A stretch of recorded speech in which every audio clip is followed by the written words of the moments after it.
It's Domain Dave again. Welcoming you to another podcast for CheapWineFinder.com, where we talk about it, wines that everyday people drink every day. And I'm out of Trader Joe's for a little bit and into the retail wine shop, and I've got myself here a Santa Rita 120 Reserve Special Sauvignon Blanc 2020. It's from the Central Valley in Chile. Central Valley is between the Andes and the coastal mountains. It runs for a long, long way. So it's got different climates. This is kind of like a taste of the Central Valley wine. It's not from this area or that area. It's from all over, and they blend it.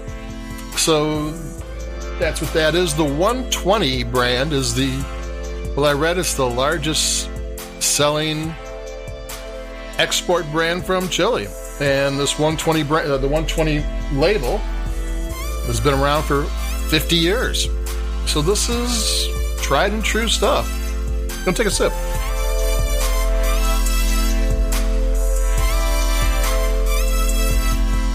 And there you go. So, I always got to figure out something to talk about. It tastes pretty good. I mean, it's not quite as big and bold as New Zealand. It's not as kind of laid back as Central Coast California. It's got some large flavors and it got some smoothness. It kind of meets in the middle somewhere. And this is a wine I found for on sale for $6-7. It's almost always under 10. And it's pretty good. I mean, it's a solid Sauvignon Blanc. I mean, it's an everyday Sauvignon Blanc in the best sense of that, where it's something that, you might not, you're sitting around, you might not want to spend a lot of money on a Tuesday when you're just hanging out and you just want a glass of wine.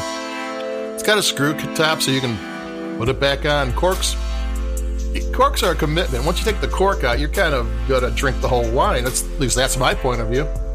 Screw cap, you can put it back on. Not that I do, but, in theory.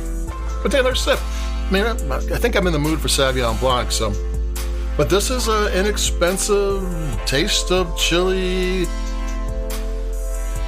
tried and true Sauvignon Blanc. I mean, it's like there's nothing not to like here.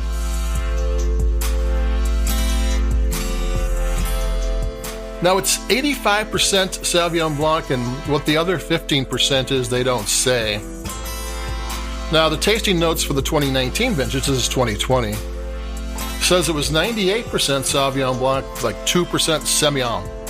That's kind of, Semillon's what they do to blend Sauvignon Blanc and Bordeaux. Bordeaux Blanc is Sauvignon Blanc and Semillon. And the Semillon kind of chills out the acids a little bit and smooths off the rough edges.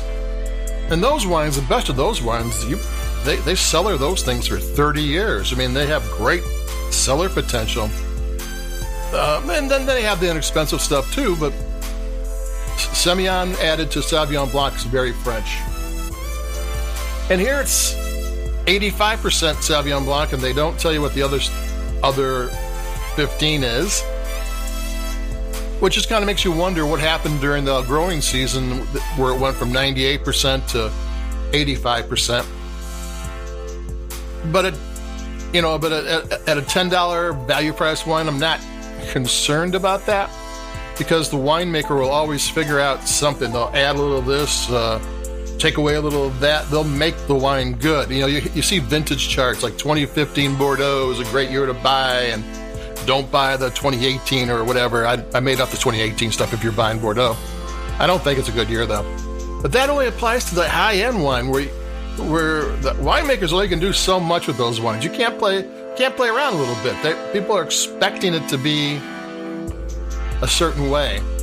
A $10 wine, if the year didn't cooperate, the vintage, the climate, the weather, well, they'll figure out some way to make it worth our while. And that's what they did here. And I'm going to take another sip. This is a 3-sip wine so far. Another thing that's of interest in this wine, this is a free-run juice wine. And what that is when they load the grapes up into the grape press, the weight of the grapes themselves causes juice to run out before they put any pressure on. And that juice is always considered to be the prime juice. That's the one everybody wants. Then there's a first press, a second press, and a third press. This is all free run. This is all prime juice for an inexpensive under $10 Sauvignon Blanc wine. So that's kind of a nice little note and something you learn about free run. So sometimes you'll see some of these inexpensive wines, and why are they so expensive from a fancy growing area or something? Because they might be second or third press. I don't know why they think it's bad. How does a grape know what juice goes first? I don't know. But there you go. So this is a free run, inexpensive Chilean Sauvignon Blanc from a winery that has been doing it forever. And it's pretty good. Perfect Tuesday night wine. So that's it for me, Domain Dave from CheapWineFighter.com. Like our podcast wherever you like podcasts, because it helps a lot. So it's very cool, and I thank you. And hang with us. I got a couple of cool wines coming up. Though we have some fall wines. We'll get some heavier reds. And some other wines. We'll have some fun. So keep it cheap. Stay safe, stay cool or warm, and I'll be talking to everybody in a couple of days. Adios. Bye-bye.